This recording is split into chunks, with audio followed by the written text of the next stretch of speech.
Assalamualaikum warahmatullahi wabarakatuh. Pada kesempatan kali ini kembali kita akan belajar PPKN untuk SMA kelas 11.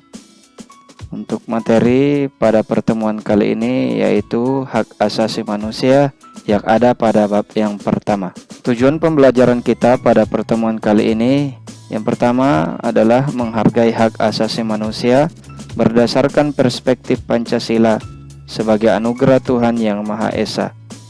Yang kedua, bersikap peduli terhadap hak asasi manusia berdasarkan perspektif Pancasila dalam kehidupan berbangsa dan bernegara. Ketiga, menganalisis pelanggaran hak asasi manusia dalam perspektif Pancasila dalam kehidupan berbangsa dan bernegara. Dan yang terakhir adalah menyajikan hasil analisis pelanggaran hak asasi manusia dalam perspektif Pancasila dalam kehidupan berbangsa dan bernegara.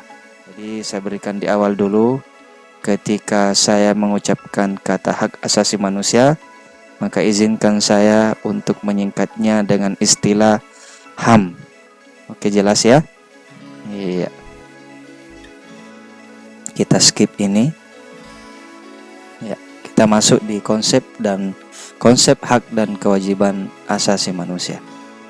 Jadi, hak asasi manusia lahir tidak terlepas dari sejarah penindasan dan perlakuan sewenang-wenang pihak penguasa kepada rakyat atau bawahannya. Jadi, sejarahnya kenapa sampai lahir ini istilah hak asasi manusia itu tidak terlepas dari sejarah penindasan dan perlakuan sewenang-wenang pihak penguasa kepada rakyat atau bawahannya. Ya. Kita lihat perkembangan pemikiran dan pengaturan HAM di Indonesia dibagi ke dalam dua periode, yaitu periode sebelum kemerdekaan, ya, yaitu kemunculan berbagai organisasi-organisasi pergerakan nasional yang ketika kita melihat sejarahnya, ya, munculnya berbagai organisasi-organisasi pergerakan nasional seperti Budi Utomo, seperti Syarikat Islam, Muhammadiyah, Nahdlatul Ulama, dan seterusnya. Itu merupakan hasil reaksi dari berbagai organisasi pergerakan nasional terhadap penjajahan yang dilakukan oleh kolonial Belanda pada saat itu.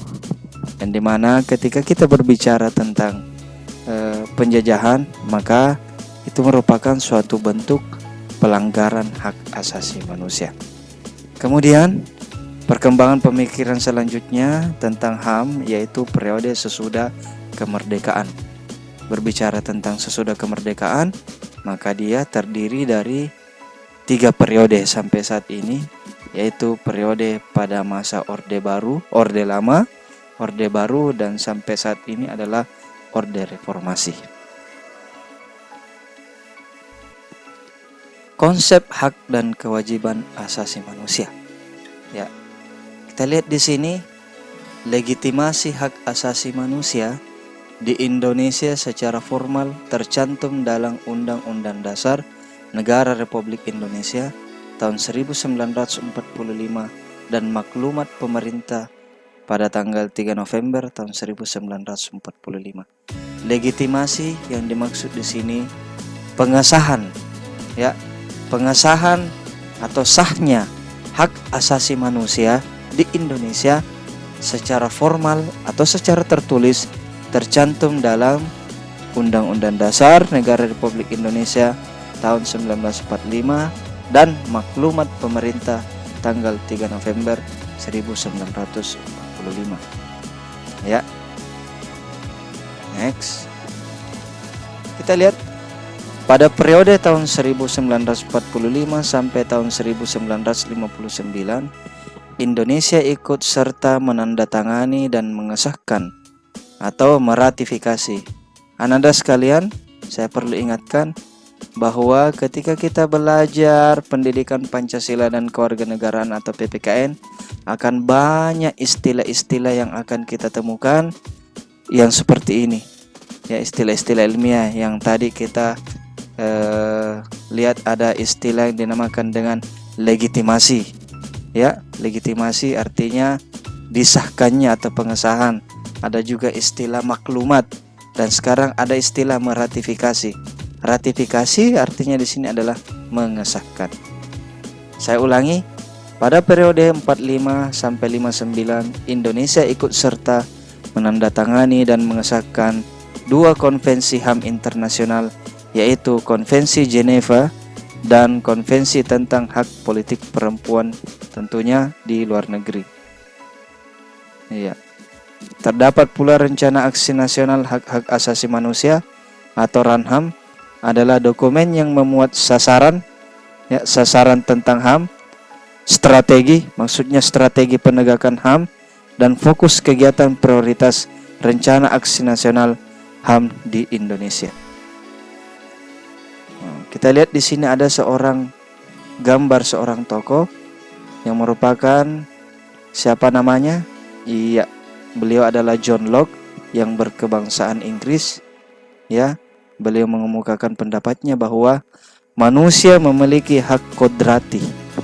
Ada istilah kodrati, artinya hak yang sudah dibawa sejak lahir. Kodrati itu artinya sudah dibawa sejak lahir, ya, yang meliputi hak hidup, the right to life, ya, hak untuk merdeka, the right to liberty, dan hak memperoleh atau memiliki kekayaan, the right to property.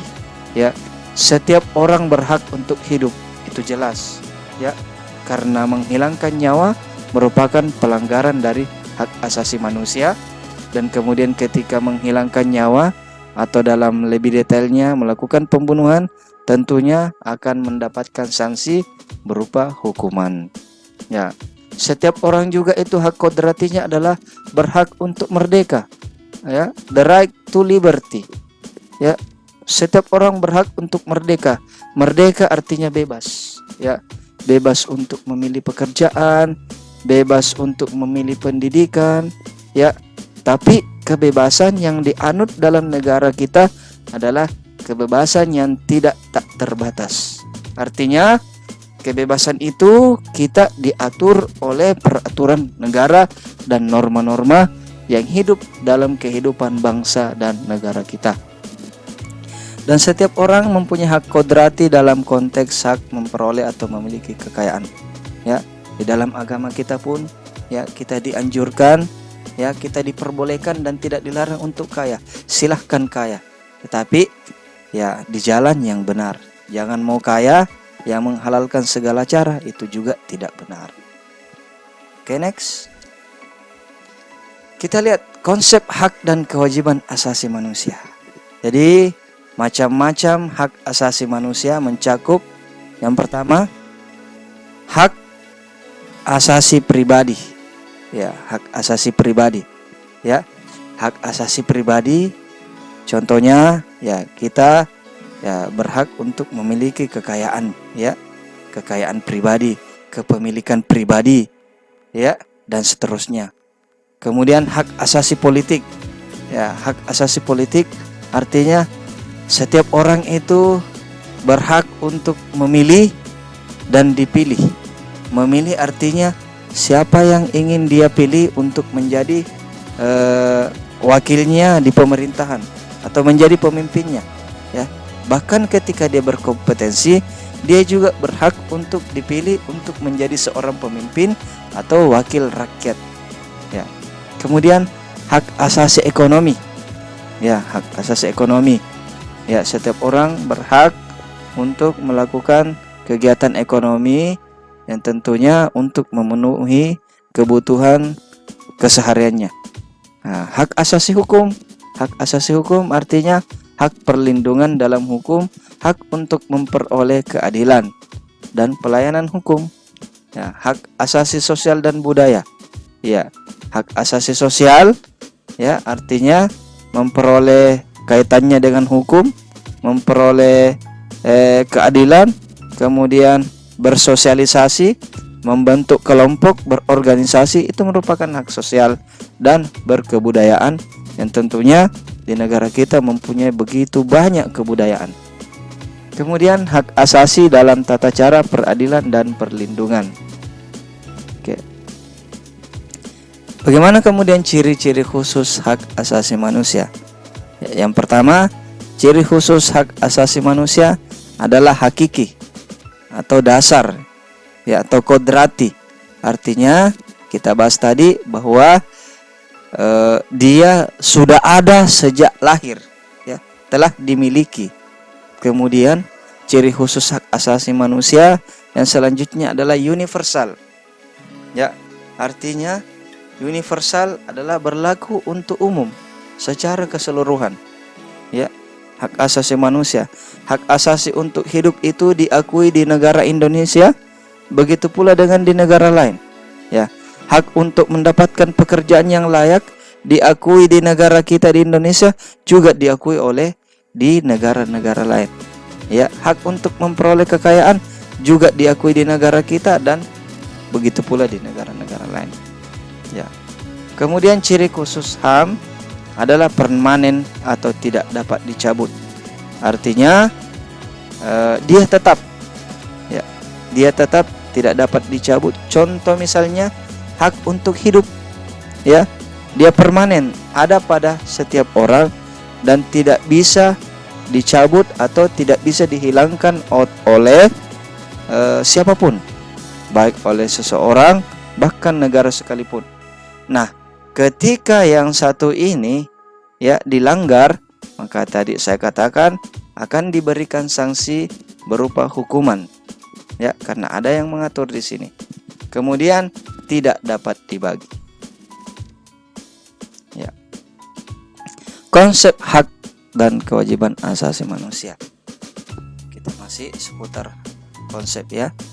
Jadi hak dan kewajiban merupakan dua hal yang saling berkaitan. Contohnya, seorang pelajar akan mendapatkan haknya, yaitu ilmu pengetahuan, setelah ia menjalankan kewajibannya, yaitu belajar dengan sungguh-sungguh. Jadi hak dari seorang pelajar adalah untuk mendapatkan ilmu pengetahuan. Jadi dalam Islam pun kita harus menyeimbangkan antara lakukan dulu kewajiban asasi, kemudian kita akan memperoleh hak kita. Sama dengan di dalam kehidupan kita ingin mendapatkan gaji kita, misalnya ketika kita bekerja, gaji itu kan adalah hak. Sebelum mendapatkan hak, maka lakukan dulu kewajiban kita, yaitu kerja dulu. Sama dalam pendidikan kita, hak kalian sebagai seorang pelajar yaitu mendapatkan ilmu pengetahuan. Nah, setelah itu, sebelum itu kalian harus menjalankan kewajibannya, yaitu belajar dengan sungguh-sungguh. Kita lihat ke bagian B, substansi hak dan kewajiban asasi manusia dalam Pancasila. Di sini kembali kita ketemukan istilah baru atau istilah ilmiah, yaitu substansi. Substansi maksudnya di sini adalah dasar hak dan kewajiban asasi manusia dalam Pancasila. Sebagai ideologi negara, Pancasila mengandung nilai-nilai, yaitu nilai dasar, nilai instrumen, nilai pendukung, dan nilai praksis atau penerapan. Kita lihat, ini adalah nilai-nilai dasarnya, tentunya tidak terlepas dari 5 sila yang ada pada dasar negara kita atau ideologi Pancasila kita. Ketuhanan Yang Maha Esa, kemanusiaan yang adil dan beradab, persatuan Indonesia, kerakyatan yang dipimpin oleh hikmat kebijaksanaan dalam permusyawaratan perwakilan dan keadilan sosial bagi seluruh rakyat Indonesia. Jadi ini adalah dasarnya. Dasarnya.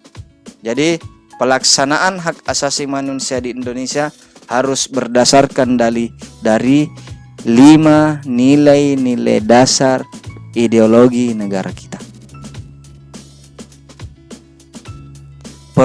Perwujudan nilai instrumental atau perwujudan nilai pendukung, instrumen pendukung umumnya berbentuk peraturan, mulai dari undang-undang dasar hingga peraturan daerah. Sehingga kita kenal ada yang dinamakan dengan undang-undang tentang hak asasi manusia, sampai kepada peraturan dasar, sampai kepada peraturan daerah yang ada di provinsi dan kabupaten atau kota madya. Nah, nilai praksis terwujud pada penerapan nilai-nilai Pancasila baik secara tertulis maupun tidak tertulis.